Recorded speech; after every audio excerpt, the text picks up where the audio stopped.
So this is one of those stories when I was working at TechCom. I remember a guy coming in and he wanted to put a recording studio together. And I sold him, I think it was a TAC Scorpion console and an MS-16, a Tascam 1-inch 16 track, and all the speakers and everything that he needed. So it was a decent package. And then we delivered it to his place that he was putting the studio together, and it was in southern New Jersey. And the guy, he was a nice guy, but he seemed kind of beat up baseball hat and beat up clothes. But he told me he worked at a car dealership. And when I got there, we set up all his gear.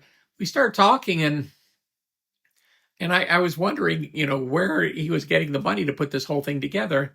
And he took me into a garage he had, and he took this cover off, and it was a Porsche 911 with a slant nose.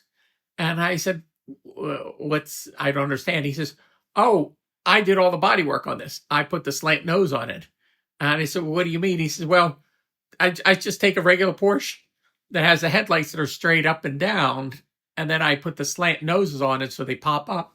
And he says, you won't believe the amount of money people will pay me to do this modification to Porsches. And he says, I work at a Buick dealership and I just do body work and I'm good at it, but I only get paid a certain amount to do that kind of work. He said, but if I do that same kind of work on Porsches and I do the fabrication and modification to the car, I make so much more money.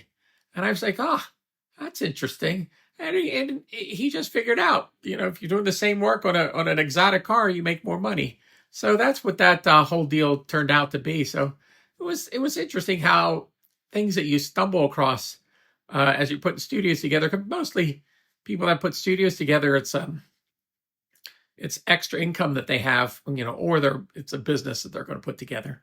So there you go. That's my story for the day.